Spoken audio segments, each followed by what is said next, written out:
Hello everyone, welcome to knowledge plus. इस video हम आज यानी 21 मई 2020 के करंट अफेयर को देखने जा रहे हैं, जो कि बेस्ड होगा different newspaper, the Hindu, Indian express और भी डिफरेंट न्यूज़पेपर से। तो आइए शुरू करते हैं आज का वीडियो। सबसे पहला न्यूज़ यहाँ पे साइक्लोन अम्फान के बारे में।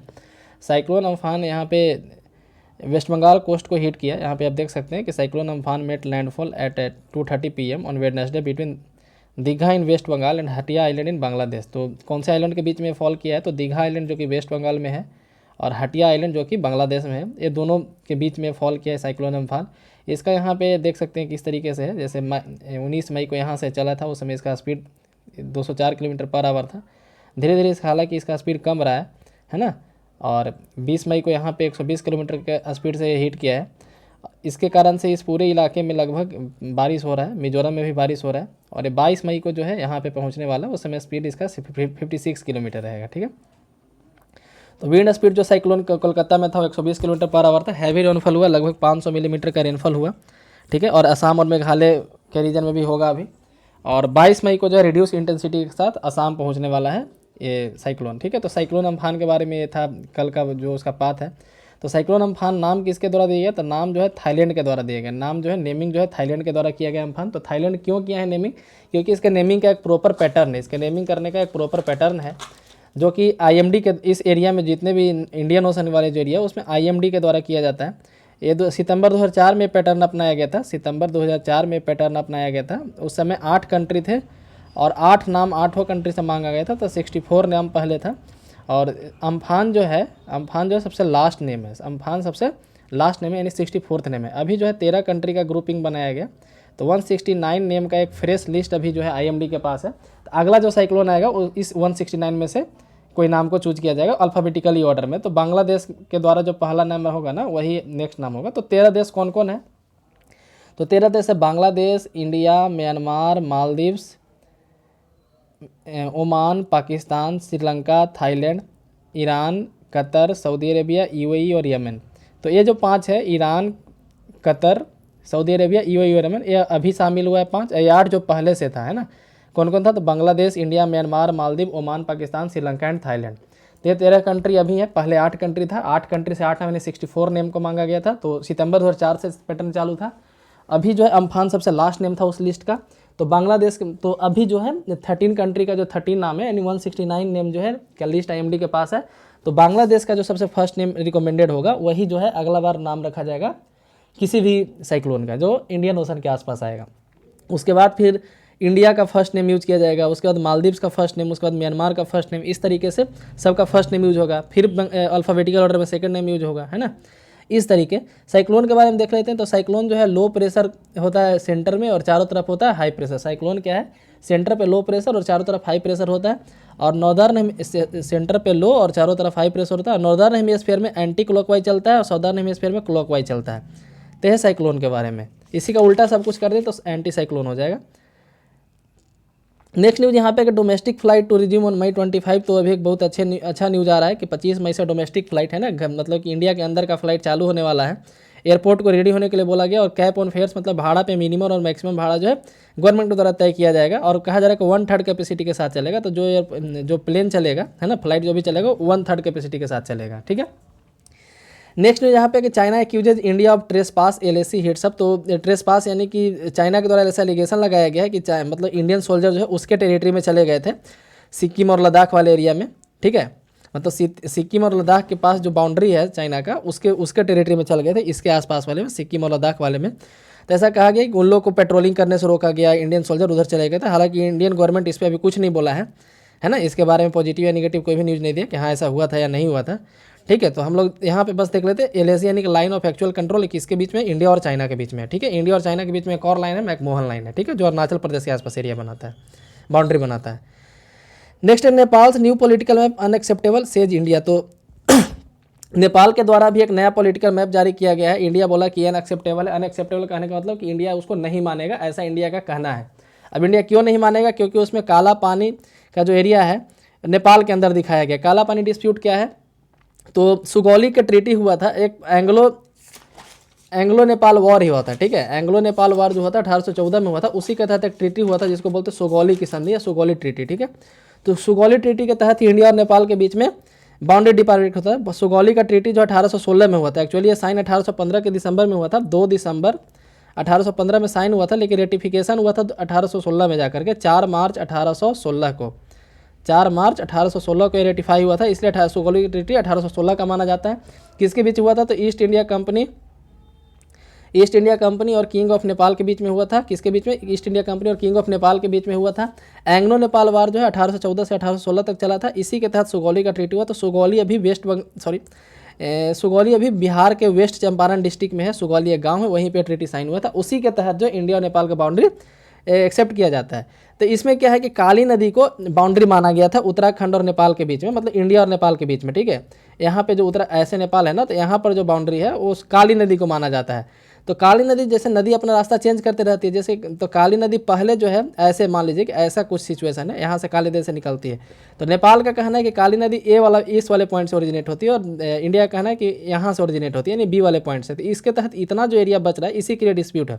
यदि यहाँ से ओरिजिनेट होगी ए पॉइंट से, तो एरिया नेपाल के पास जाएगा, यदि बी से ओरिजिनेट होगी तो एरिया इंडिया के पास आएगा, ठीक है। तो अभी जो है यहाँ पे इंडिया का फोर्स यहाँ पे रहता है ना, अभी उत्तराखंड के पिथौरागढ़ डिस्ट्रिक्ट में आता है, इंडिया का एडमिनिस्ट्रेशन अभी यहाँ है। लेकिन अभी जो मतलब कि नेपाल के द्वारा चाइना के कहने पे, है ना, चाइना के कहने पे नेपाल के द्वारा बार बार इंडिया के अगेंस्ट में डिफरेंट तरह का बयान दिया जा रहा है, और डिफरेंट तरह का पॉलिटिकल मैप अभी जारी किया गया। तो इंडिया का कहना है कि अनएक्सेप्टेबल होगा ये जो मैप है। और 2 दिन पहले भी न्यूज़ था कि ये सब जब महामारी जब खत्म हो जाएगा, जब सब कुछ नॉर्मल हो जाएगा, तो इंडिया और नेपाल एक जगह बैठ करके सारा बाउंड्री डिस्प्यूट सुलझा लेंगे। तब तक के लिए कम से कम शांत रहे। लेकिन नेपाल जो है हद पार किए हुए, एक तरह से बोल सकते हैं नमकहरामी का हद पार किए हुए, ठीक है। नेक्स्ट यहाँ पे कि green tribunal makes attendance mandatory. तो एनजीटी के बारे में हम लोग पढ़ लेते हैं, एनजीटी के बारे में क्या न्यूज़ आया है इसके बारे में हम लोग यहाँ पे पढ़ लेते हैं। एनजीटी को बनाया गया था एनजीटी एक्ट 2010 के तहत, और एक तरह का स्टैट्यूटरी बॉडी है जो आर्टिकल 21 को फॉलो कराने के लिए बनाया गया था। हमारे संविधान में जो आर्टिकल 21 है उसके तहत दिया गया है protection of life and personal liberty, उसी में एक है right to be a healthy environment. तो right to be a healthy environment को प्रोवाइड कराने के लिए आर्टिकल 21 के तहत एनजीटी का गठन किया गया था।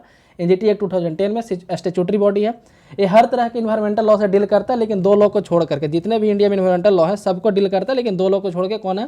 तो एक है वाइल्ड लाइफ प्रोटेक्शन एक्ट 1972 और एक है फॉरेस्ट प्रोटेक्शन एक्ट 1927, ठीक है। वाइल्ड लाइफ प्रोटेक्शन एक्ट 1972 और forest act, Indian forest act 1927, ये दोनों लॉ को छोड़ करके सारा इन्वायरमेंटल लॉ से एनजीटी डील करता है। इसके जो हेड होते हैं रिटायर्ड जस्टिस होते हैं, सुप्रीम कोर्ट के रिटायर्ड जस्टिस होते हैं, और इसको जो 6 महीने में किसी केस को सॉल्व करना होता है। एनजीटी जो है प्रिंसिपल ऑफ नेचुरल जस्टिस को फॉलो करता है, प्रोसेस ऑफ सिविल प्रोसीजर से बाउंडेड नहीं है, मतलब कि एक प्रोसेस होता है सिविल प्रोसीजर बोला जाता है, प्रोसेस ऑफ सिविल प्रोसीजर, उसके तहत बाउंड नहीं है, बस है नेचुरल जस्टिस को फॉलो करता है, principle of natural justice. Principle of natural justice क्या होता है? तो इसके तहत 2 रूल होता है कि पहला है कि किसी को भी बिना सुने सजा नहीं होगा, और दूसरा कोई भी अपने केस में जज नहीं होगा, ठीक है। इसको बोलते हैं प्रिंसिपल ऑफ नेचुरल जस्टिस। मतलब इसके तहत 2 लॉ आता है, पहला कि बिना सुने किसी को सजा नहीं होगा, और कोई भी अपने केस में जज नहीं होगा। तो एनजीटी बस प्रिंसिपल जस्टिस से बाउंड है, बाकी सारा जितना भी कोर्ट होता है, सिविल कोर्ट, सुप्रीम कोर्ट वगैरह, वो प्रोसेस ऑफ सिविल प्रोसीजर भी फॉलो करता है, ठीक है। एनजीटी किसी केस को 6 महीने में डील करता है। इसका हेड ऑफिस जो है दिल्ली में है, लेकिन 4 जगह इसका ब्रांच ऑफिस है। कहाँ कहाँ है? तो पुणे, भोपाल, कोलकाता और चेन्नई। पुणे, भोपाल, कोलकाता और चेन्नई, ये 4 जगह इसका ब्रांच ऑफिस है। तो ये था एनजीटी के बारे में, ठीक है। नेक्स्ट यहाँ पे एक स्कीम के बारे में बताना है। एक एक्चुअली एडवर्टाइजमेंट था एक पेज, लेकिन यहाँ पे एक स्कीम के बारे में जिक्र किया गया, न्याय स्कीम फॉर फार्मर। आज जो है राजीव गांधी का डेथ एनिवर्सरी है, आज जो है राजीव गांधी का डेथ एनिवर्सरी है, ठीक है। 1991 में उनका डेथ हो गया था तमिलनाडु के आसपास, कुछ पॉलिटिकल रीजन रहा होगा उस समय का, ठीक है। तो राजीव गांधी किसान न्याय योजना अभी छत्तीसगढ़ के द्वारा चालू किया गया। छत्तीसगढ़ के सीएम का नाम है भूपेश बघेल, उनके द्वारा चालू किया गया। इस योजना के तहत क्या है, तो 19 लाख जो है पैडी, मेज और शुगर केन फार्मर इसके तहत बेनिफिटेड होंगे, सबसे पहला इसमें दिया गया है। दूसरा, पैडी फार्मर को एडिशनल 10,000 पर एकड़ दिया जाएगा, 10,000 पर एकड़ दिया जाएगा पैडी फार्मर को, पैडी यानी कि धान वाले फार्मर को। डायरेक्ट ट्रांसफर किया 5700 करोड़ का फार्मर के अकाउंट में 4 इंस्टॉलमेंट में, जैसे है ना पीएम किसान योजना 3 इंस्टॉलमेंट में 6,000 रुपया दिया जाता है एक किसान को। तो इसमें एक किसान को कितना दिया जाएगा ये नहीं बताया गया, 57,000 करोड़ उसके लिए बजट है, 4 इंस्टॉलमेंट में करके दिया जाएगा। फिर 250 करोड़ का जो शुगर केन परचेज किया जाएगा, ठीक है, और मतलब 355 रुपये का प्राइस वहाँ पे तय किया गया पर क्विंटल शुगर केन के लिए। और इतना जो है 15,231 करोड़ ऑलरेडी पेड किया गया, और इतना मेट्रिक टन पैडी खरीदा गया। तो यहाँ पे अपना एक एडवर्टाइजमेंट किया गया है छत्तीसगढ़ गवर्नमेंट के द्वारा। तो हमको यहाँ पे मेन याद रखना है कि राजीव गांधी किसान न्याय योजना किसके तहत लाया, कौन सा स्टेट लाया, तो छत्तीसगढ़ के द्वारा लाया गया। छत्तीसगढ़ के सीएम का नाम है भूपेश बघेल। नेक्स्ट है कि locust cross Thar desert to invade 16 districts in Rajasthan. तो कल हम लोग पढ़े थे ग्रासहोपर अटैक के बारे में, जो कि वायनाड डिस्ट्रिक्ट केरला में हुआ था।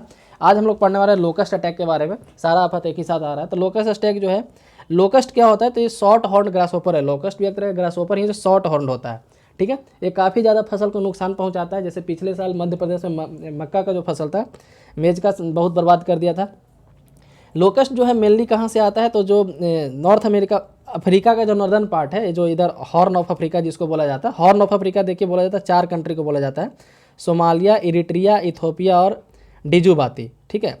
तो ये 4 देश को हॉर्न ऑफ अफ्रीका बोला जाता है। ये चारों देखिएगा, जैसे अफ्रीका का मैप है तो उसमें एक कॉर्नर पे यहाँ पे मिलता है, ठीक है। और हॉर्न की तरह ऐसे बनाता है, कुछ शेप ऐसे इस तरह का बनाता है, इसलिए उसको हॉर्न ऑफ अफ्रीका बोलते हैं। कौन कौन आता है, सीड याद रखिएगा, सीड है ना, बीज। सोमालिया, इथोपिया, इरिट्रिया और डिजुबाती। डिजुबाती हल्के कहेंगे जिबूती लिखा रहता है, लेकिन डी से चालू होता है तो डी साइलेंट रहता है, इसको जिबूती पढ़ाता है, ठीक है। लेकिन याद रखने के लिए आप डिजुबाती याद रखने से मतलब है, कोया बोला जाता है उससे मतलब नहीं है। तो शॉर्ट हॉर्न राइनोसोरस है ना, शॉर्ट हॉर्न राइनोसोरस है, और सॉरी शॉर्ट हॉर्न ग्रासहोपर है, ठीक है। लोकस्ट क्या है, शॉर्ट हॉर्न ग्रासहोपर है। लोकस्ट जो है इंडिया में मेनली 3 तरह के पाए जाते हैं, मतलब कि दुनिया में भी 3 ही तरह के लोकस्ट मेनली पाए जाते हैं, ऐसे तो कई तरह के लोकस्ट होते हैं। तो सबसे पहला है डेजर्ट लोकस्ट, जो इंडिया में पाया जाता है, उसमें से अधिकांश डेजर्ट लोकस्ट होता है, डेजर्ट लोकस्ट, ठीक है। जो अफ्रीका वाले रीजन से आता है वो भी डेजर्ट लोकस्ट ही होता है। तो डेजर्ट लोकस्ट कहाँ कहाँ पाया जाता है, तो नॉर्थ अफ्रीका, मिडिल ईस्ट यानी सऊदी अरेबिया, ईरान, इराक वाला रीजन, और इंडिया का सब कंटिनेंट। इंडियन सब कंटिनेंट मतलब नेपाल, भूटान, पाकिस्तान, इंडिया, अफगानिस्तान, थोड़ा दूर श्रीलंका, बांग्लादेश, ये सब जो है इंडियन सब कंटिनेंट कहलाता है। दूसरा तरह का जो लोकस्ट है वो क्या है, तो माइग्रेटरी लोकस्ट। ये मेनली एशिया, अफ्रीका और यूरोप के रीजन में पाया जाता है। यूरोप में काफ़ी कम पाया जाता है, लेकिन वहाँ भी पाया जाता है। और तीसरा है रेड लोकस्ट, जो साउथ अफ्रीका वाले रीजन में पाया जाता है, ठीक है। तो 3 तरह के लोकस्ट होते हैं, और भी कई तरह का लोकस्ट होता है, लेकिन मेनली 3 तरह के होते हैं। फिर डेजर्ट लोकस्ट कितने बहुत तरह के होते हैं, रेड लोकस्ट इतने तरह के होते हैं, इस तरह से। इंडिया में एक लोकस्ट वार्निंग ऑर्गेनाइजेशन है, लोकस्ट वार्निंग ऑर्गेनाइजेशन, जो याद रखिएगा जोधपुर में है, ठीक है। तो जोधपुर में ही क्यों है, क्योंकि राजस्थान, हरियाणा वाले रीजन में अधिकांशतः लोकस्ट आते रहता है। इंडिया में जो लोकस्ट आता है अधिकांशतः डेजर्ट लोकस्ट होता है, इसलिए जोधपुर में लोकस्ट वार्निंग ऑर्गेनाइजेशन एक बनाया गया है, जोधपुर में है, ठीक है। ये था लोकस्ट के बारे में। Next, Russian team at Kudankulam address problem in generator. तो कुंडनकुलम न्यूक्लियर पावर प्लांट है इंडिया का, वहाँ के जनरेटर में कुछ प्रॉब्लम आ गया तो रशिया से एक टीम आया था उसको ठीक करने के लिए, न्यूज इतना है, ठीक है। हम लोग इसके कुंडनकुलम के बारे में पढ़ लेते हैं। तो कुंडनकुलम जो है तमिलनाडु में है, तमिलनाडु का यहाँ पे तिरुनेलवेली कोई डिस्ट्रिक्ट है ना, उसमें कुंडनकुलम आता है। तो कुंडनकुलम न्यूक्लियर पावर प्लांट कहाँ है, तो तमिलनाडु में है। ये इंडिया का सबसे लार्जेस्ट एक पावर प्लांट है, इंडिया का सबसे लार्जेस्ट न्यूक्लियर पावर प्लांट है। सबसे फर्स्ट था तारापुर, है ना, सबसे फर्स्ट है तारापुर, जो कि महाराष्ट्र में है। तारापुर महाराष्ट्र में सबसे पहला था, और ये सबसे बड़ा है, सबसे बड़ा है, याद रखिए। कुंडनकुलम न्यूक्लियर पावर प्लांट जो है सबसे बड़ा है। 31 मार्च 2002 को इसको बनना चालू हुआ था, लेकिन बन के तैयार हुआ था 22 अक्टूबर 2013 को। 22 अक्टूबर 2013 को किसके मदद से बना था, रसिया के मदद से बना था, है ना, रसिया के मदद से बनाया गया था इसको। इसीलिए आप देख सकते हैं रसिया का टीम आया है जनरेटर ठीक करने के लिए, ठीक है। तो ये था कुंडनकुलम न्यूक्लियर पावर प्लांट के बारे में। नेक्स्ट यहाँ पे है कि committed to deal with US Taliban. Taliban क्या है, तो एक तरह का बोल सकते हैं कि मिलिटेंट ऑर्गेनाइजेशन है। मिलिटेंट ऑर्गेनाइजेशन यानी कि आतंकवादी संगठन जो अफगानिस्तान में है, अफगानिस्तान में। अब इसको आतंकवादी संगठन नहीं बोला जा सकता, क्यों, ऐसा नहीं कि आतंकवादी गतिविधियां छोड़ दिया है, बल्कि इसको वहाँ के पब्लिक का बैकिंग, मतलब कि पब्लिक का सपोर्ट काफ़ी ज़्यादा है। अफगानिस्तान में पैरेलल गवर्नमेंट चलाता है, जैसे जो वहाँ पे इलेक्टेड गवर्नमेंट है अभी प्रेसिडेंट का, जो भी मतलब वहाँ पे इलेक्टेड गवर्नमेंट है, प्रेसिडेंट, प्राइम मिनिस्टर और भी मिनिस्टर का, उसके पैरेलल में एक गवर्नमेंट चलता है तालिबान का, और बहुत लोग इसको सपोर्ट भी करते हैं। तो लगभग आधे से ज़्यादा अफगानिस्तान पे इसी का शासन चलता है। वहाँ पे गवर्नमेंट का शासन चलता ही नहीं, गवर्नमेंट ऑफिसर वहाँ पे जाते ही नहीं है, गवर्नमेंट का मिनिस्टर वहाँ पे नहीं जाते हैं, वहाँ पे इलेक्शन ठीक से नहीं करवा पाते, क्योंकि उस एरिया में तालिबान का राज चलता है। तो एक तरह से बोल सकते हैं कि अफगानिस्तान के अंदर जो है तालिबान एक अपना कंट्री बना लिया अफगानिस्तान के अंदर, और ये चाहता है कि पूरे अफगानिस्तान पर मेरा कब्जा हो, ठीक है। तो तालिबान को मिटाने के लिए यूएस जो है पिछले कई सालों से जो है लगभग 2001 से ही अफगानिस्तान में युद्ध लड़ रहा है तालिबान के अगेंस्ट। इसके पहले रसिया वहाँ पे लड़ाई लड़ रहा था, लेकिन रसिया किसी तरह से बच के निकला। यूएस अभी फंसा हुआ, यूएस निकलना चाहता है ना। तो लगभग मतलब पिछले 20 साल से अफगानिस्तान को ये मतलब कि एक अनरेस्ट में, अफगानिस्तान एक तरह के अनरेस्ट में है, वहाँ पे एक पॉलिटिकल सिचुएशन ठीक ठाक नहीं है ना। तो तालिबान वहाँ पे एक पैरेलल गवर्नमेंट चलाता है और जनता का इसको सहयोग प्राप्त है, इसलिए आप इसको आतंकवादी संगठन अब नहीं बोल सकते, भले आतंकवादी गतिविधियाँ करता हो, ठीक है। यूएस भी अब इसके साथ डील करने के लिए रेडी है और तालिबान भी अब रेडी है। पिछले साल मतलब कि कुछ दिन पहले यूएस और तालिबान में डील हुआ भी था, लेकिन तुरंत ही इस डील को तोड़ दिया गया, मतलब कि दोनों में से कोई मानने को तैयार नहीं है डील को। तो अभी तालिबान थोड़ा सा नरम रुख अपना रहा है इंडिया के तरफ भी, जैसे कुछ दिन पहले इंडिया के सपोर्ट में कुछ बयान दिया है, जैसे कहा कि कश्मीर जो इंडिया के इंटरनल मैटर है, इसके पहले कश्मीर को लेकर काफ़ी तरह का डिफरेंट तरह का कमेंट बोलता था, है ना। तो यूएस जो है, यूएस के साथ तालिबान डील करने को रेडी हो गया, ये तालिबान का कहना है। इंडिया जो है तालिबान को सपोर्ट नहीं करता, क्योंकि इंडिया का कहना है कि हम अफगानिस्तान का जो इलेक्टेड गवर्नमेंट होगा, वहाँ का जो डेमोक्रेटिक गवर्नमेंट होगा, उसके साथ बात करेंगे। इंडिया कहना है कि अफगान ओन अफगान लेड है ना, मतलब अफगान लोगों के लीडरशिप में और अफगान लोगों के जो गवर्नमेंट होगा उससे हम बात करेंगे, ठीक है। तो ये था इसका न्यूज़। अभी तालिबान, यूएस का भी कहना है, यूएस का कुछ दिन पहले भी ऐसा एक न्यूज़ आया था कि इंडिया को भी तालिबान से बात करना चाहिए। अब यूएस और तालिबान, तालिबान इंडिया की तरफ थोड़ा सा नरम रुख हो गया है। यूएस बार बार बोल रहा है कि इंडिया को भी तालिबान से बात करना चाहिए। इसका रीज़न क्या है, तो अफगानिस्तान में इंडिया एक मेजर प्लेयर है। अफगानिस्तान में एक बहुत सारा डेवलपमेंट वर्क इंडिया के द्वारा किया गया है। वहाँ का जो पार्लियामेंट बिल्डिंग है वो इंडिया के द्वारा बनाया गया, आप ये समझ सकते हो। वहाँ एक डैम बनाया गया था, सलमा डैम, वहाँ पे एक डैम बनाया गया था सलमा डैम, जो इसको फ्रेंडशिप डैम भी बोला जाता है, इंडिया अफगान फ्रेंडशिप डैम। इसके अलावा अफगानिस्तान के जो डिप्लोमेट होते हैं, अफगानिस्तान के जो ऑफिसर होते हैं, एडमिनिस्ट्रेटिव ऑफिसर, उनको इंडिया में ट्रेन किया जाता है। इंडिया की तरफ से बहुत ज़्यादा व्हीट या फिर जो भी अनाज होता है ऐसा प्रोवाइड कराया जाता है अफगानिस्तान को फ्री ऑफ कॉस्ट, ठीक है। हालांकि अफगानिस्तान से इंडिया में ट्रेड भी होता है, लेकिन बहुत ज़्यादा जो है इंडिया मतलब अफगानिस्तान में काफ़ी ज़्यादा डेवलपमेंटल वर्क करता है। इस कारण से वहाँ के जो पब्लिक है, नॉर्मल पब्लिक, जो मतलब कि उनके दिल में जो है इंडिया के प्रति एक थोड़ा सा पॉजिटिव है, ठीक है, थोड़ा सा पॉजिटिविटी। इसलिए वो लोग भी चाहते हैं, अफगानिस्तान की गवर्नमेंट भी चाहती है कि इंडिया इसमें रहे, तो मतलब कि वहाँ पे थोड़ा सा अच्छे से डील हो सकता है, ठीक है। इसलिए यूएस का भी बार बार ऐसा कहना है। अभी डील जो है, मतलब डील में भी पाकिस्तान शामिल है, मतलब कि समझौता कराने में, डील कहने का मतलब हुआ पाकिस्तान शामिल है, रसिया शामिल है, यूएसए और तालिबान के बीच में तो हो ही रहा है, ईरान भी शामिल है। इंडिया शामिल नहीं था क्योंकि तालिबान के साथ डील हो रहा था। इंडिया कहना कि हम तालिबान को सपोर्ट नहीं करते हैं, ठीक है। लेकिन अब सबका कहना है, पूरे दुनिया का कहना है कि इंडिया को अपना रुख चेंज करना चाहिए और इंडिया को भी इस टॉक में शामिल होना चाहिए। तो देखिए फ्यूचर में क्या होता है। तभी के लिए न्यूज़ बस इतना था, ठीक है। नेक्स्ट यहाँ पे कि indigenous RNA extraction kit set to go into mass production. तो अभी एक आरएनए एक्सट्रैक्शन किट डेवलप किया गया इंडिजीनियसली, यानी कि इंडिया के अंदर डेवलप किया गया। उस किट का क्या नाम है, तो उस किट का नाम है अगेपे चित्रमंगन, ठीक है। साउथ इंडिया के अगापी, या फिर इसको किसी भी तरीके से पढ़ सकते हैं। साउथ इंडियन जो वर्ड होता है उसका प्रोनाउंसिएशन थोड़ा डिफिकल्ट हो जाता है हम लोग के लिए, है ना। तो इसको अगापी चित्रमग्न एक magnetic nano particle based RNA extraction kit है, ठीक है। जिसको बनाया कौन है, तो श्री चित्र ट्रिब्यूनल इंस्टीट्यूट, ठीक है, श्री चित्र tribunal institute of medical science and technology, इसके द्वारा इसको बनाया गया है। तो बस इतना याद रखिए कि अगापी चित्रमग्न जो है क्या है, तो एक magnetic nano particle based RNA extraction kit है, ठीक है। तो इसका भी हाई लेवल पे मतलब कि मास प्रोडक्शन किया जाएगा और इंडिजिनियसली है बनाया गया है। नेक्स्ट यहाँ पे कि Singapore issues first death sentence via video conference. तभी सिंगापुर में एक आदमी को फांसी दिया गया, डेथ सेंटेंस दिया गया है, और उसको वीडियो कॉन्फ्रेंस के द्वारा दिया गया, मतलब वीडियो कॉन्फ्रेंस पर उसको प्रसारित भी किया गया जूम ऐप के सहारे, ठीक है। उसको जूम ऐप के सहारे प्रसारित भी किया गया। यहाँ पे ह्यूमन राइट संस्थान जो भी, उनका कहना है कि डेथ पेनल्टी देना अपने आप में एक क्रूएल और इनह्यूमन है, ठीक है। और जूम ऐप पे उसको अनाउंस करने से और ज़्यादा मतलब कि और ज़्यादा स्थिति ख़राब हो गया। कहने का मतलब यह है कि ऐसा नहीं करना चाहिए था, ठीक है। जो भी ह्यूमन राइट एसोसिएस्ट है उनका ऐसा कहना था, ठीक है।